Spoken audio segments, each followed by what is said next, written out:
esta meditación pues a un aspecto de la pasión del Señor, de la pasión de Cristo, ¿no? De su pasión y muerte. ¿Por qué? Porque la pasión, bueno, porque la pasión de Cristo es el camino hacia la vida.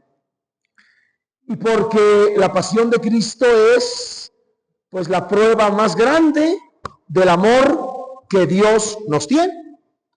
No hay mayor prueba que esa. Yo siempre les digo a la gente, cuando no tengas más explicaciones, cuando no haya razones, cuando no haya una respuesta a un porqué, mira la cruz de Cristo y míralo a Él en la cruz. Ahí estará tu respuesta. Entonces, sí es importante en nuestro camino que vamos viviendo hacia la Pascua, bueno, pues reflexionar sobre estos aspectos hermosos de la pasión del Señor desde las palabras mismas de Jesús. Por eso estas meditaciones se llaman la pasión de Cristo en sus propias palabras. ¿Por qué en sus propias palabras? Porque estamos tomando algunas de las palabras que están contenidas en cada uno de los evangelios. Vamos a meditar alguna de estas palabras de Jesús en cada uno de los 4 evangelios, comenzando por San Mateo el día de hoy, San Marcos el próximo martes, San Lucas en 2 semanas y el 24 de marzo, si Dios nos da vida a ti y a mí también, vamos a meditar San Juan. Pero a partir de alguna de las palabras de Jesús. Por eso es importante esto. ¿Sí? Los evangelios recogen palabras de Jesús en el transcurso de su pasión. Y la pasión la podemos considerar desde que Él va a hacer su oración en el huerto de los olivos en Getsemaní, hasta el momento en que muere en la cruz. Podemos decir que estrictamente hablando, esto sería la pasión de Cristo, ¿no? Desde el momento de que salen de la cena, salen de aquella casa en Jerusalén donde había celebrado la cena de despedida con sus discípulos, desde que sale de ahí y se traslada a ese lugar en Jerusalén donde Jesús muchas veces seguramente tenía la costumbre de ir a orar, llamado Huerto de los Olivos o Getsemaní, hasta el momento en que va a morir, ¿verdad? Es el transcurso de la pasión, o sea, es lo que nosotros en la liturgia pues celebramos desde el jueves en la noche hasta el viernes a la hora sexta, es decir, hacia las 3 de la tarde, que es cuando Jesús muere. Es decir, esas horas son las que integran, digamos, la pasión de Cristo. ¿Sí? Entonces, en esas horas, pues hay algunas palabras que Jesús dice. Y bueno, que los evangelios registran. Y nada más les pido, por favor, la atención al celular para que no nos distraigan, ¿verdad? Bueno, entonces eso es, ¿verdad? El punto de estas meditaciones que vamos a iniciar el día de hoy. Y que ojalá a todos les sean de provecho. Pidiéndole esto al Señor, este don de su misericordia, para que nos abra los sentidos, nos abra nuestra mente, nuestro corazón, nuestros oídos internos, y podamos comprender su palabra, y que comprendiendo su palabra, escuchándola, la creamos, que la palabra de Dios es eso, una palabra fiel, una palabra definitiva, y que esta palabra la creamos, la vivamos, y que estos momentos decisivos en la vida de Jesús nos puedan dar luz a nosotros en el camino que estamos viviendo cada uno en estos momentos de nuestra vida, porque también nosotros nos estamos dirigiendo hacia la Pascua, pasar de este mundo al Padre Dios.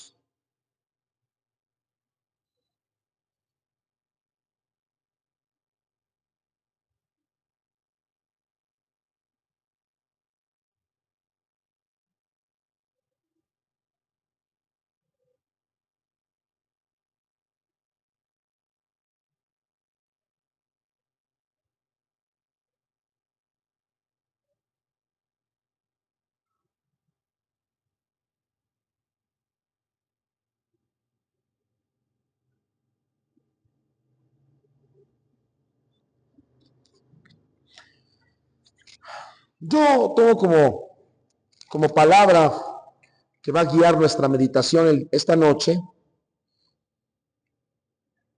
unas palabras de Jesús contenidas en el Evangelio de San Mateo,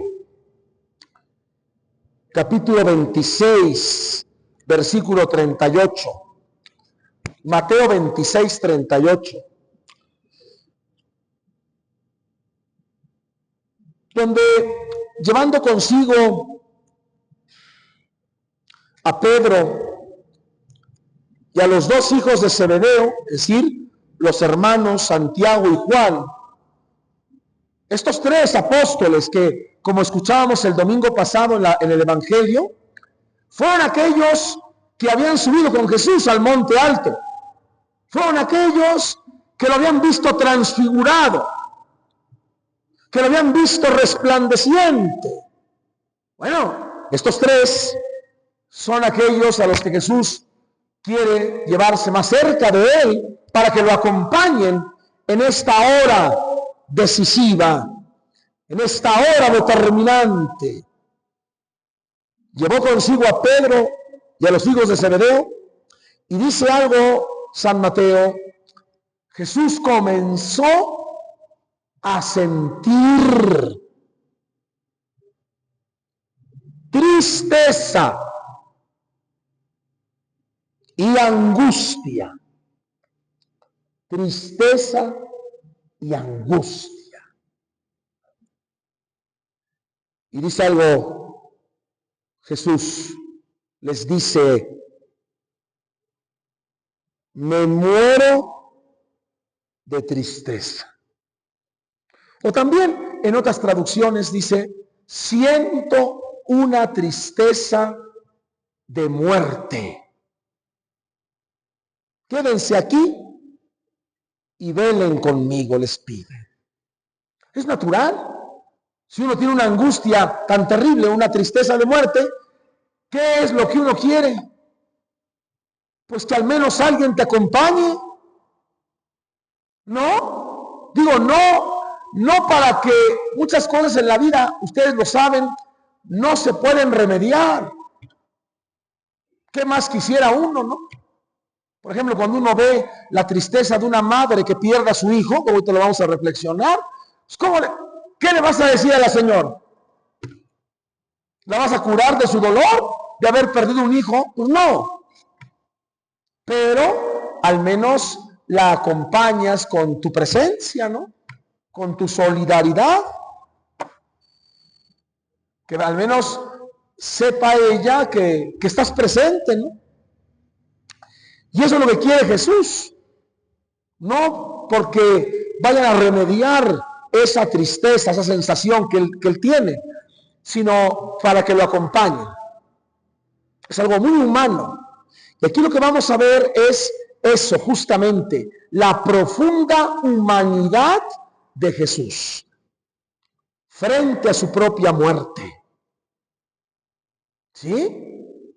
La profunda humanidad de Jesús frente a su propia muerte. Humanamente hablando, nadie quiere morir El ser humano, salvo que tengas un problema emocional muy serio, pero esos son problemas emocionales, enfermedades del alma muy serias. Pero el ser humano normal quiere vivir.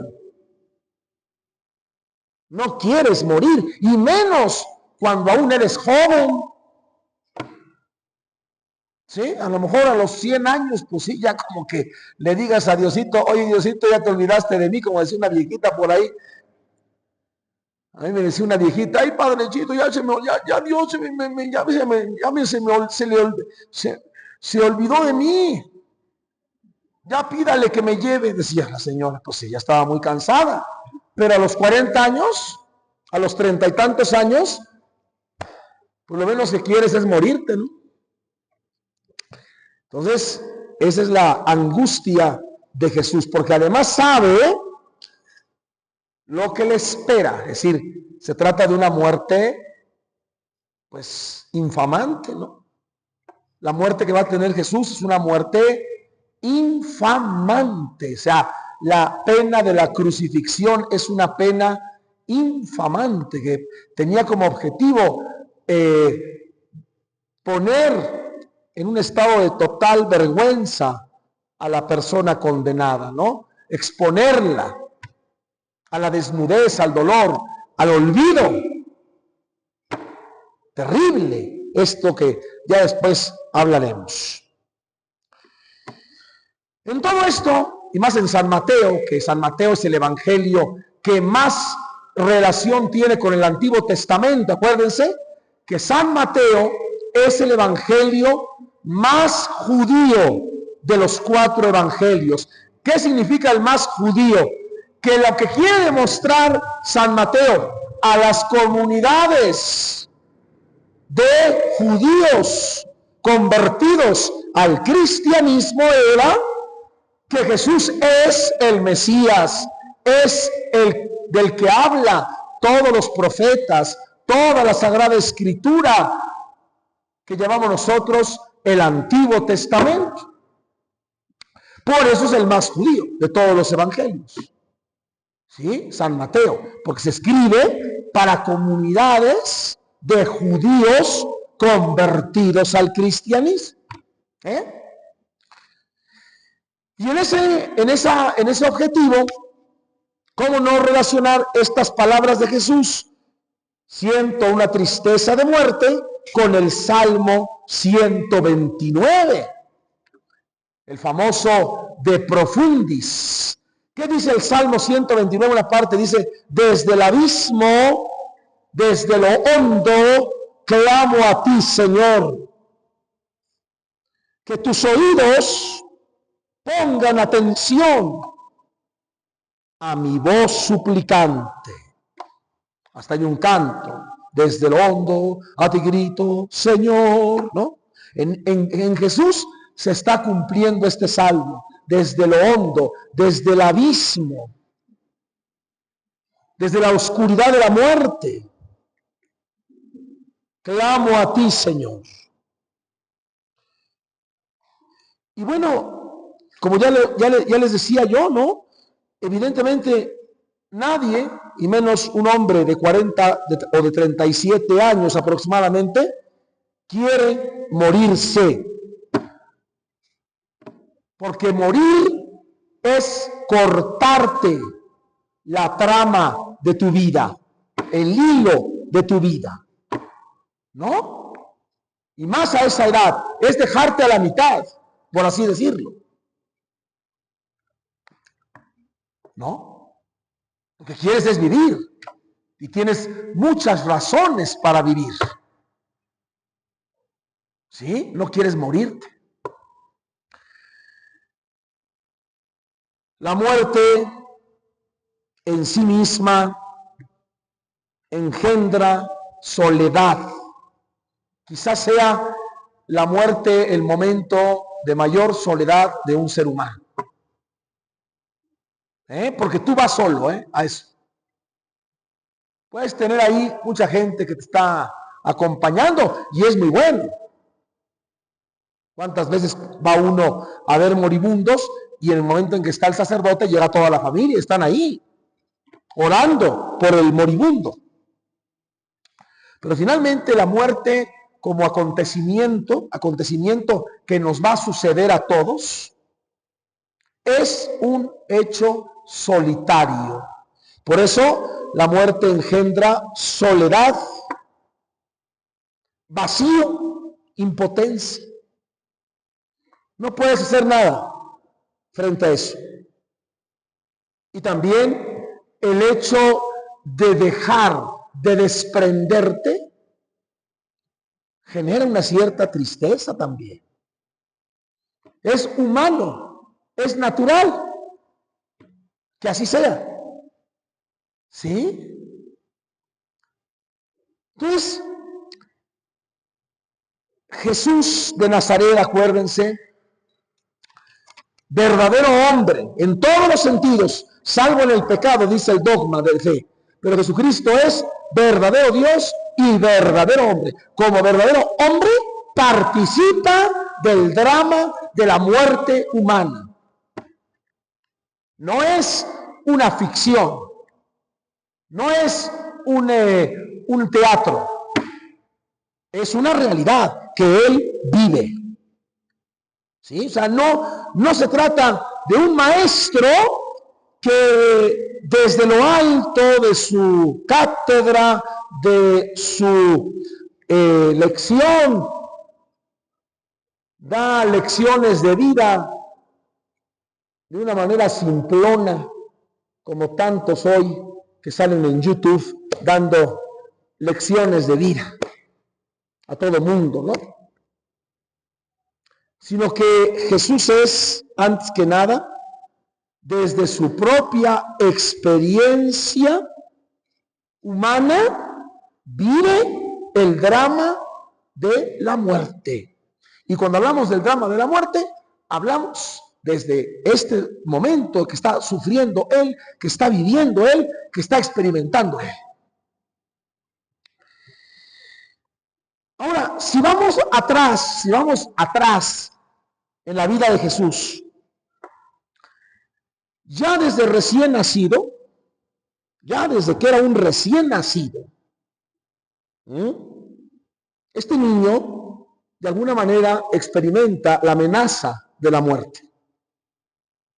No solamente como todos los niños recién nacidos, y más en esa época, pues obviamente en la situación en la que un niño nace, de vulnerabilidad, pues un niño puede morirse fácilmente. O sea, ya desde ahí, o sea, prácticamente desde que Jesús se ha hecho hombre en el vientre de su madre y ha nacido de mujer, como dice San Pablo, ¿no? Nacido de mujer, este niño, este recién nacido, de alguna manera ya se enfrenta a esta amenaza, a esta realidad humana de la muerte, porque como niño, como infante, podía morir.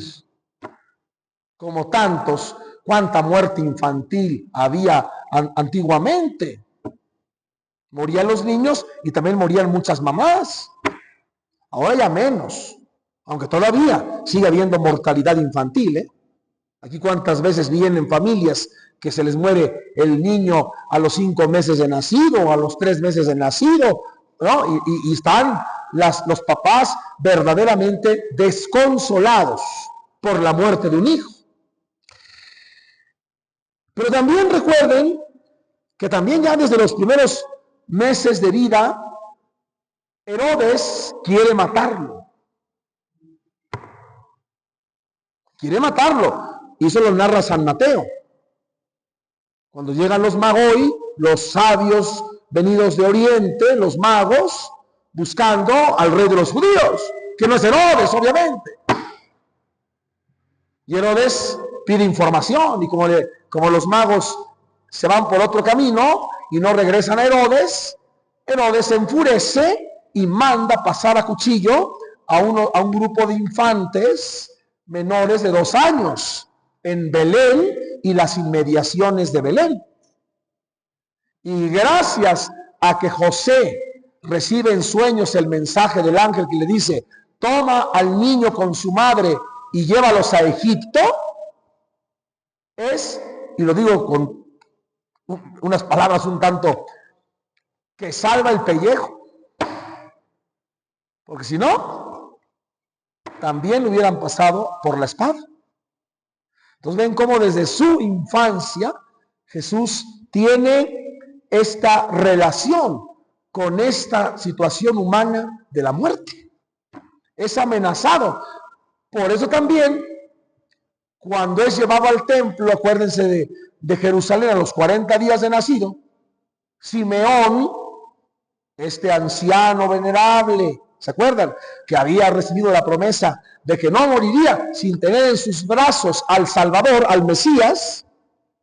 ¿Qué le dice a María? Este niño ha sido puesto como señal de contradicción. O sea, muchos lo van a amar, muchos lo van a seguir, pero a muchos les va a incomodar y lo van a perseguir.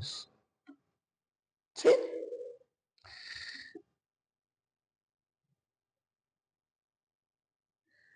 En su larga vida, esa vida que llamamos, bueno, muchos le llaman la vida oculta de Jesús, que es la mayor parte de su vida, porque de los 30 y tantos años, solo 3 y medio aproximadamente es el camino que nos narran los evangelios desde que es bautizado por Juan el Bautista hasta que muere en la cruz. Más o menos son 3 años lo que dura esta experiencia. El resto del tiempo es lo que llamamos nosotros la vida oculta, que en realidad no es oculto, o sea, no hay nada secreto ahí, no hay nada que digas tú, oye, ¿qué habrá hecho Jesús? ¿A dónde habrá ido? ¿No habrá venido a México? Digo, no faltará quien piense eso, ¿no? ¿Verdad? Como decían de Santo Tomás apóstol, que era Quetzalcóatl.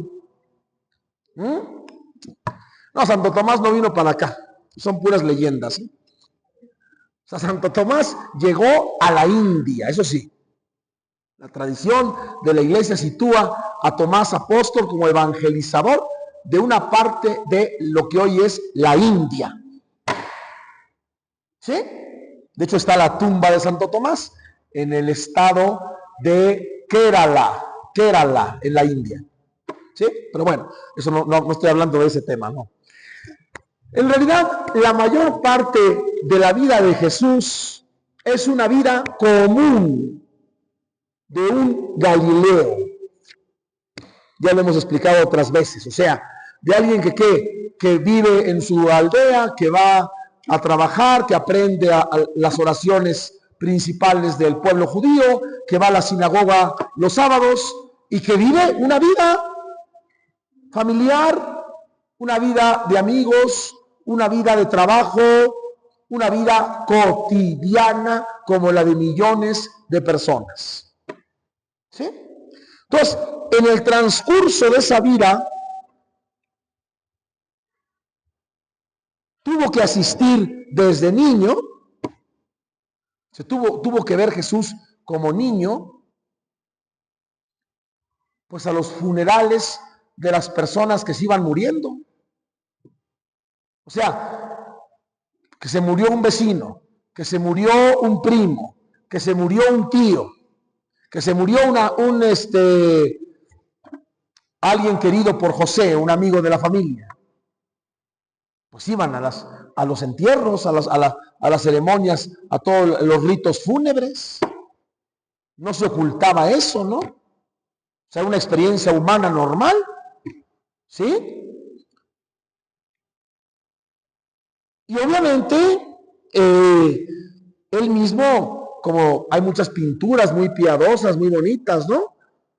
Donde aparece Jesús y María con José cuando José muere, si también experimenta la muerte de José, su padre. Ya lo hemos dicho, José es no biológico, pero es en todos los sentidos padre de Jesús. Y experimenta también eso, la orfandad. sea, el quedarse sin padre, ¿no? Entonces, vean ustedes. Ya posteriormente, ya en lo que es la llamada vida pública, o sea, lo que aparece en los evangelios, hay un episodio que está en el Evangelio de San Lucas que a mí me ha encantado siempre, ese episodio, que es cuando Jesús se encuentra, va llegando con sus discípulos, discípulas, y va llegando a un pueblo llamado Naín, ahí en Galilea, y le cala hondamente la angustia y la tristeza de una madre que ha perdido a su hijo.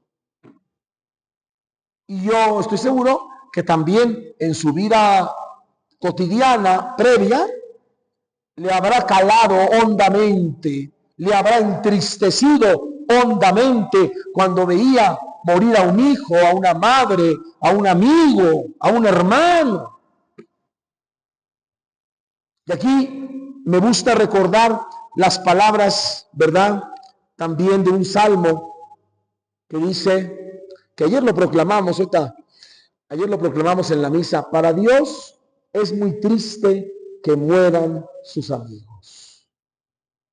Estábamos viendo en la persona de Jesús este signo de tristeza por la muerte del hombre. ¿Sí? Me quiero imaginar a Jesús, por lo que se puede ver, y ahorita vamos a profundizar en eso, como alguien profundamente sensible a la tristeza de la muerte, de alguien que muere joven, o bien de los familiares y amigos de esa persona. ¿Sí? Y yo creo también que en esas noches que pasaba él en una oración profunda, que se alejaba, se iba a sitios alejados para estar con su Padre Dios, en esas largas horas de oración profunda e íntima con su Padre Dios, con el Abba, Padre, el joven Jesús iba asimilando esta realidad de Dios como el que vive, como el que da la vida. Es decir, ahí estaba eso. O sea, por un lado, la experiencia que él tenía del drama de la muerte, y al mismo tiempo la experiencia que va teniendo humanamente hablando de Dios como alguien que quiere la vida, que da la vida. ¿Sí? Y por eso la experiencia más profunda de Jesús, sobre todo desde el bautismo, cuando escucha la voz del Padre, cuando siente al Espíritu Santo, Espíritu de vida, descender sobre él, le queda claro a Jesús una cosa: Dios quiere dar la vida, sanar la vida de las personas. Y por eso, digamos que la misión principal de Jesús será sanar la vida de las personas en todos los aspectos físicos, espirituales, morales. Es más, llegará a decir Jesús, y esto yo se los he repetido muchas veces a ustedes, porque además es una cita muy fácil, que tú te puedes aprender, no necesitas tanto esfuerzo.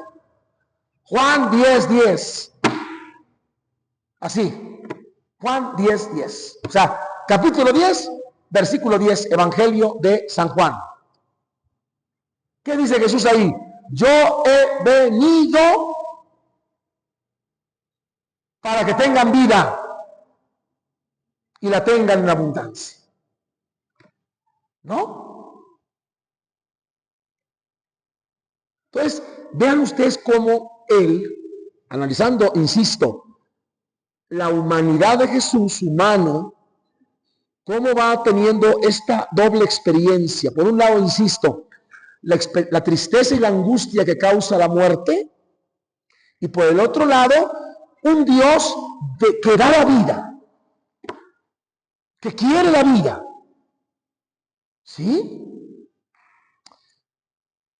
No obstante, hermanos, en su camino, ya como ese Jesús adulto que vemos en los evangelios, tuvo que seguirse enfrentando con la realidad de la muerte.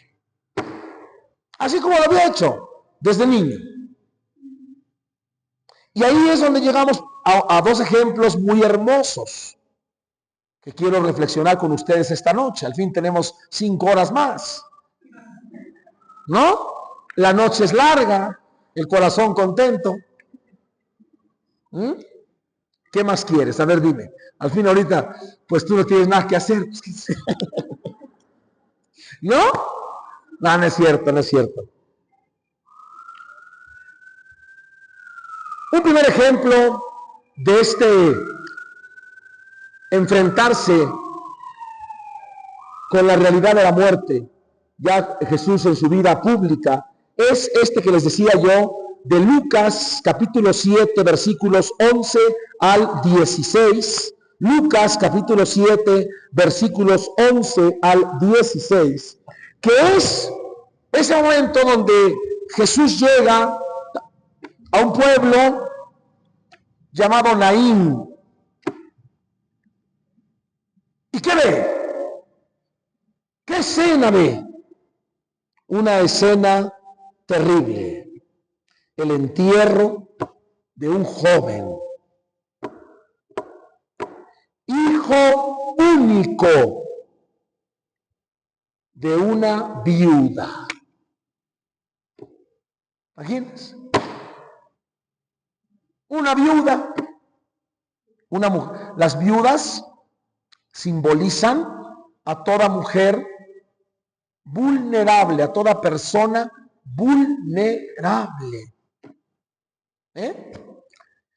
Entonces, una viuda que perdió lo único que le quedaba, su hijo.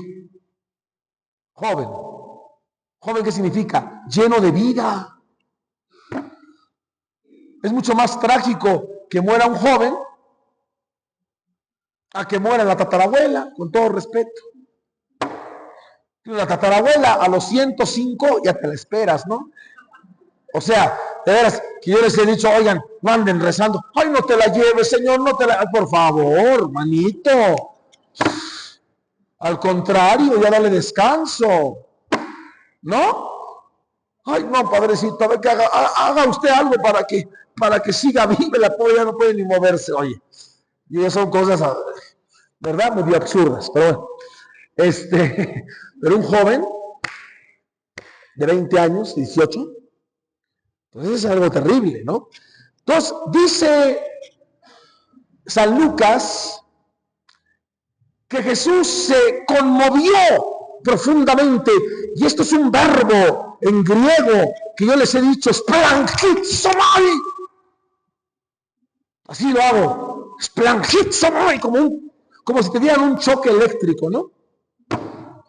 Splangizomai, o sea, es una conmoción profunda. O sea, Jesús le cala, le llega hasta las entrañas la escena que ve. Splangizomai. Esa madre, esa viuda, ¿a quién representa? Representa a la humanidad que lleva esta condición dolorosa de tener que enterrar a los muertos. Una humanidad que entierra en silencio a sus jóvenes, pero que sigue al mismo tiempo produciendo su muerte. Y no nada más hablamos de una muerte física, una muerte moral. Una sociedad que se espanta por la muerte de los jóvenes, pero al mismo tiempo una sociedad que produce y vende drogas para que esos mismos jóvenes mueran. Bueno, pues Jesús, conmovido hasta las entrañas, Se acerca a la madre. Y yo creo que llorando le dice, no llores. Qué terrible es ver llorar a una madre que ha perdido a su hijo. No, no hay palabras, no hay palabras. A mí me ha tocado ver tantos dramas, de estos, ¿no? ¿Qué palabras hay? No llores. Y luego dice algo importante, tocó el ataúd. Yo me imagino que no, o sea, no es nada más así, sino que yo creo que se quedó mucho tiempo Jesús conmovido, con sus manos puestas en ese ataúd. Al final, bueno, ya sabemos que la oración de Jesús, etcétera, hace de alguna manera que el niño, el joven, vuelva a la vida, ¿no? Y se lo devuelve a su madre, se lo devolvió a su madre. Ahí podemos interpretar muchas cosas podemos interpretar ahí. Sería ocasión de otra meditación, ¿no? Pero bueno, lo que quiero ahorita es que vean ustedes, más que ver el milagro ahorita, lo que quiero que vean es las actitudes de Jesús ante el drama de la muerte. Su conmoción, su tristeza, su ternura para con la mujer. Se conmovió. Splangitsomai. Y otra escena también, mucho más personal, porque lo de Naín, pues era una persona, pues que él no conocía, la conoce ahí, ¿no? Pero una experiencia más personal está en Juan, en el Evangelio de Juan, capítulo 11, sobre todo en los versículos 32 y 33, 38 y 39. 32, 33 y 38, 39. Juan 11. Jesús se entera de algo terrible, de dar una noticia terrible. Terrible. Tu amigo Lázaro, otro joven, Lázaro era joven, era casi un niño, era el hermanito menor de dos mujeres, Marta, que era la jefa de la familia, María, las dos mujeres, Marta y María, y Lázaro, pues era su hermanito, amigo de Jesús, y le dan la noticia a Jesús, tu amigo Lázaro murió. Y se tarda 4 días en ir. Cuando llega, dice San Juan, le sale al encuentro, bueno, primero Marta, ¿no? La jefa de la familia. Señor, si hubieras estado aquí, no habría muerto mi hermano. Pero luego llaman a la otra, a María, más sensible. Marta era una mujer más enjundiosa, porque era la jefa de la casa, tenía que tener más enjundia. María era una mujer más sensible. Es cuando le dicen eso que le encanta a San Ignacio de Loyola, ¿no? La mandan llamar a María de Betania y le dicen, el maestro está aquí y te llama. Bonito eso, ¿eh? Cuando uno hace ejercicios espirituales, así empiezas, ¿no? El maestro está aquí, te está llamando, ¿eh? Bueno, dice San Juan, al ver Jesús el llanto de María y de los judíos que estaban con ella, otra vez se conmovió hasta el alma. Splangitsomai, se conmueve.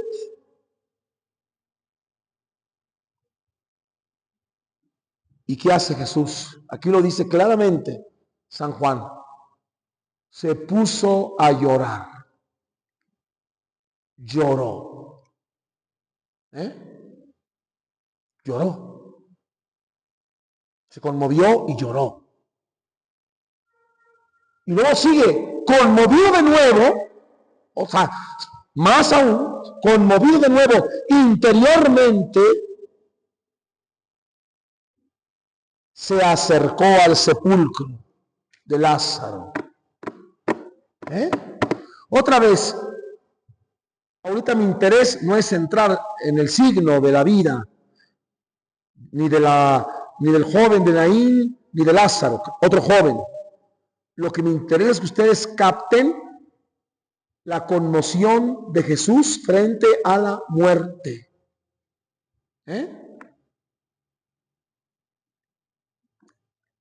Humanamente. ¿Sí?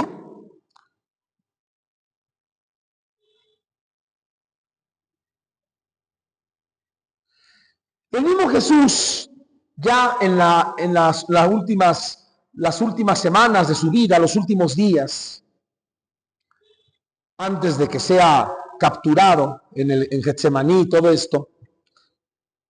Recuerden, sobre todo esto está en San Juan. San Juan tiene desde el capítulo 14 hasta el capítulo 17, es todas estas cosas, es como Jesús abre el corazón y habla con sus apóstoles, con sus más cercanos, de lo que Él trae dentro, ¿verdad? De lo que Él quiere expresar. Y entonces el mismo Jesús anticipa a sus discípulos el dolor que ellos van a sentir con su muerte, con su salida de este mundo. Les dice, ustedes llorarán y se van a llenar de pena,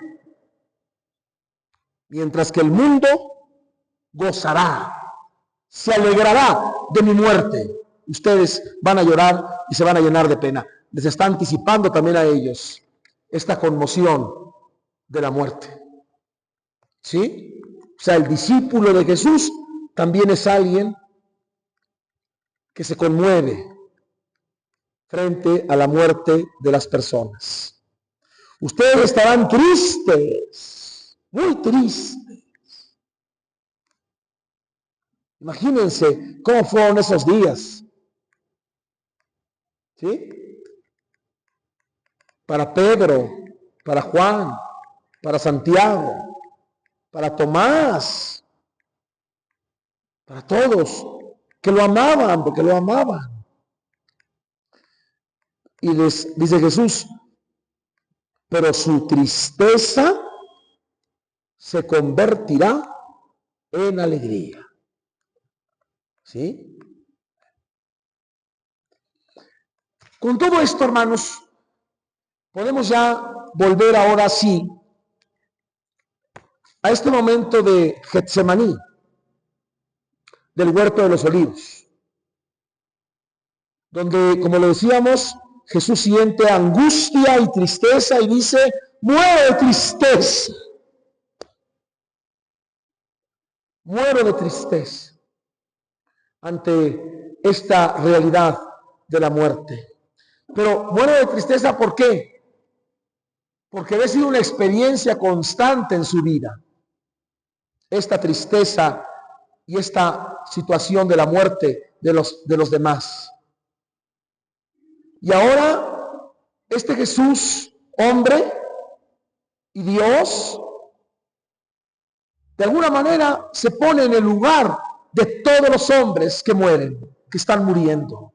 De alguna manera se pone en su mismo sitio, de alguna manera los representa, porque eso es parte del sacrificio definitivo de Jesús, representar a la humanidad, ponerse en el lugar de los hombres. Y de alguna manera la tristeza que él va sintiendo, sí, es por su muerte, claro, tiene miedo, pero también es por la muerte de todo ser humano. Se pone en el pellejo de toda persona. Que ahí está la pasión de Cristo, ¿eh? La pasión de Cristo es eso, ponerse en tu lugar. De alguna manera se pone en el lugar de la humanidad, de todas aquellas personas que mueren de manera anónima, de manera injusta, de manera cruel, de manera inexplicable. Y ahí está también la tristeza de muerte, va por ahí. Evidentemente también el miedo, ¿no? Sí, tiene miedo, claro que tiene miedo. ¿Cómo no vas a tener miedo? Frente a lo que no controlas, frente a un acto definitivo que ya nadie, que es irremediable. Porque mientras tenemos vida, de alguna manera todo es remediable. Pero frente a la realidad de la muerte, ya no hay remedio, ¿eh? Ya no hay remedio. Digo, humanamente hablando. No es lo mismo el miedo, que es una reacción natural, sentirlo, no es lo mismo el miedo que la cobardía. El cobarde huye. El valiente enfrenta el miedo. Pero no lo deja de sentir, ¿eh? ¿Saben? Eso es interesante. ¿Sí? El valiente es aquel que a pesar del miedo sigue adelante en lo que tiene que hacer. Y ese es Jesús. ¿Sí? Ese es Jesús. Como cualquier mártir. ¿Tú crees que el Padre Pro, que te lo tenemos, al Padre Pro, Beato Miguel Agustín, no sentía miedo cuando le iban a fusilar? Digo, no sé, no nos hagamos, ¿no? ¿Verdad? Claro, claro, claro, claro.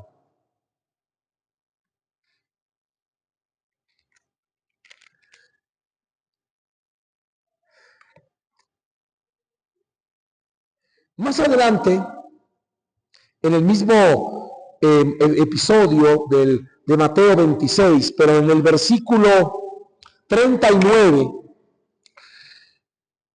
aparece algo también sobre lo cual seguiremos meditando la próxima semana, que es el abandono, el sentirse abandonado. Después dice, avanzando un poco más hacia adentro del huerto, cayó rostro en tierra, fíjense. Rostro en tierra es signo de una profunda conmoción. Cayó rostro en tierra y suplicaba así: Padre mío, si es posible, aleja de mí este cáliz de amargura, pero que no se haga como yo quiero, que no se haga mi voluntad, sino como tú quieres, tu voluntad. Es un acto de abandono, pero es también un acto terrible porque no hay una respuesta. ¿Eh? Es decir, frente a esta angustia, frente a este último momento que va a vivir, definitivo, no hay una respuesta inmediata. Hay un silencio. ¿Sí? Hay un silencio. Padre, que se haga como tú quieras. Humanamente hablando, yo no quiero morirme.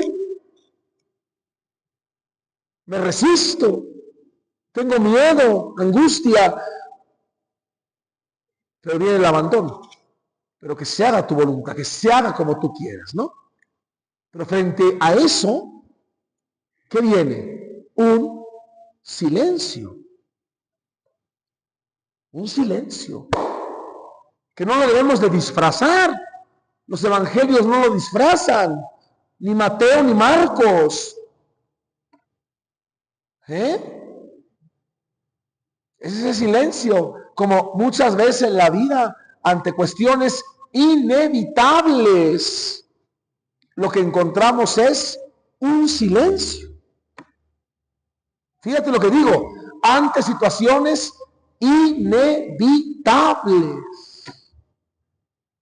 que es una de las grandes lecciones que la muerte nos pone a nosotros. Hay situaciones inevitables que tienen que suceder. ¿Sí? Hay un silencio. También hay otra cosa.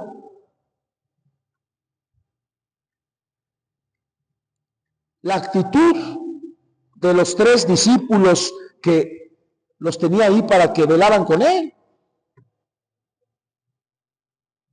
Los encontró dormidos. Les reclama, le dice a Pedro, no han podido velar conmigo ni una hora. Dice, velen y oren porque el espíritu está bien dispuesto, pero la carne es débil. Y luego vuelve a alejarse por segunda vez y vuelve a decir, Padre mío, si no es posible evitar que yo beba este cáliz, hágase tu voluntad. Fíjate, si no es posible que yo beba este cáliz, que se haga tu voluntad. O sea, ¿qué está admitiendo Jesús aquí? Que es inevitable lo que va a vivir. Eso es lo que está él reconociendo aquí. Pues dice, si no es posible evitarme esto, hágase tu voluntad. O sea, me pongo en tus manos, me abandono a ti. Es lo que está diciendo.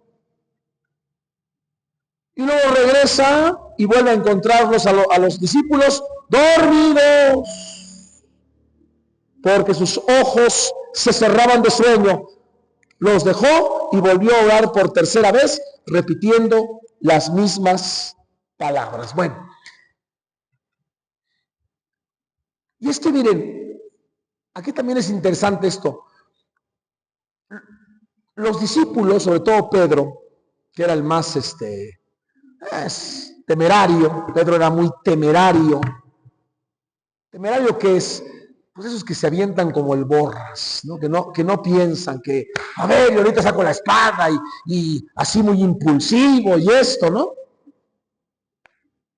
Imagínense cómo se sentirían ellos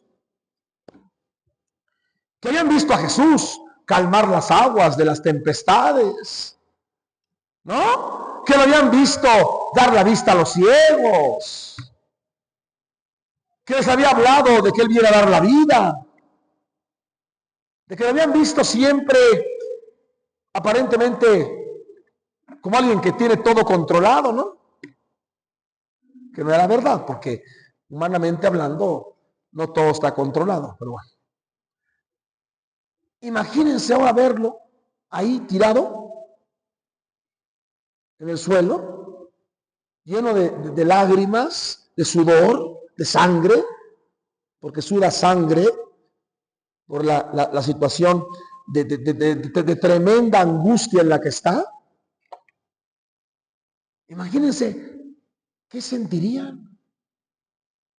¿Qué siente uno cuando ve a una mamá, otra vez vuelvo con la mamá, llorando ahí de dolor, de tristeza por la muerte de un hijo? ¿Qué hace uno?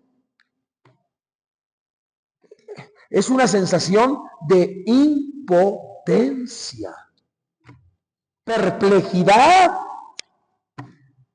Es lo que le pasa a Pedro. Por eso Pedro va a decir algo terrible, pero tiene sentido. Dice, yo no conozco a este hombre. ¿Cómo decir? Pues, no tiene, o sea, Pedro, lo que le pasa a Pedro es que no acepta la realidad. ¿Cómo va a ser esto posible? No, yo no lo acepto, yo no. Está como cuando uno no acepta una realidad, ¿no? No puedo aceptar que mi hijo muera. No puedo aceptar este cáncer. No puedo aceptar esta situación. Entonces vean ustedes esto, la perplejidad y la impotencia. Ahora, todo esto, por eso quise hablarles desde el principio de la vida de Jesús. ¿Qué es lo que está pasando aquí en Getsemaní? Digo, de esto se ha escrito muchísimo y bueno, hasta un concilio hubo que habló del tema porque había que ver qué onda con la voluntad humana de Jesús, con la voluntad divina, porque si Jesús es verdadero Dios y verdadero hombre, entonces ¿por qué dice que no se haga como yo quiero, sino que es como que se haga como tú quieres, Padre? Entonces, ¿qué Jesús tiene cuántas voluntades? O sea, esto fue todo un debate. Yo te no voy a entrar a este rollo. Pero de eso se ha escrito muchísimo. Aquí lo que estamos viendo es el drama de un hombre ante el misterio de la muerte, de un hombre aparentemente derrotado, de un hombre abandonado, de un hombre que se pone en el lugar de todos los hombres. Que ese es el sentido, ese es lo que Jesús llama que se haga tu voluntad. La voluntad es eso. Yo represento a la humanidad. Yo me pongo en el lugar de la humanidad. Eso es lo que está pasando. Yo me solidarizo con el drama de la muerte del ser humano en todos los aspectos. Y yo experimento la angustia de la humanidad también. Porque fíjense, y eso se los voy a estar diciendo, la pasión de Cristo, uno a veces se equivoca cuando uno ve el tema de la pasión. Porque uno muchas veces se fija mucho uno en el dolor exterior. Dice uno, híjole, cuántos azotes le dieron. Y luego con estas cosas que usaban los flagelos de los romanos que arrancaban la carne de la espalda. Uno piensa en eso, ¿no? La corona de espinas, ¿no? Las bofetadas, la cruz misma, ¿no? Y sí, bueno, pues obvio, sí, era algo terrible, pero la pasión de Cristo es la pasión moral, la pasión interior. Es todo lo que Él siente, es todo lo que lo conmueve, lo que lo angustia, lo que lo hace sentir interiormente, el dolor de la humanidad.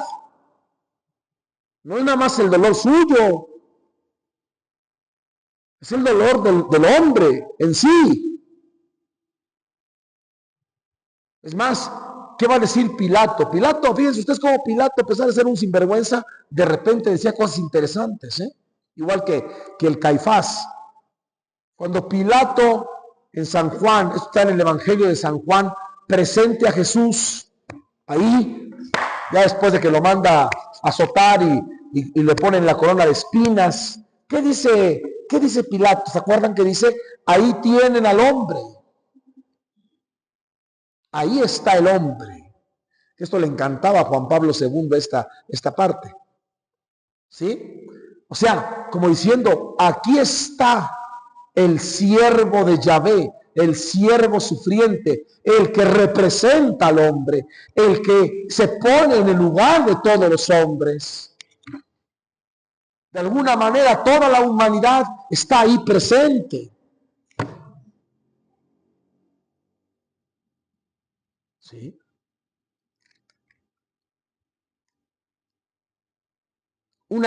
Digamos que esto es un acto de suprema compasión y de suprema solidaridad. ¿Sí? Y claro, permanece una incógnita. ¿Y el Padre Dios? ¿Dónde está? Eso lo vamos a seguir profundizando la próxima semana. Entonces, por el momento, bueno, pues terminamos este primer acercamiento, ¿no? A esta parte de la pasión, y si Dios nos presta vida, el próximo martes seguiremos con el tema. ¿Por qué? Porque vamos a meditar las palabras que están en el Evangelio de San Marcos, que es: Dios mío, ¿por qué me has abandonado? ¿De qué se trata esto? Vamos a verlo el próximo día martes 10 de marzo, a la misma hora, por el mismo canal, y si Dios nos presta vida, obviamente. ¿Sí? Bueno, hermanos, pues sigan reflexionando esto, que Dios los bendiga, y nos estamos mirando. Cuídense mucho. Bendiga, ¿eh? Gracias. Gracias. Gracias.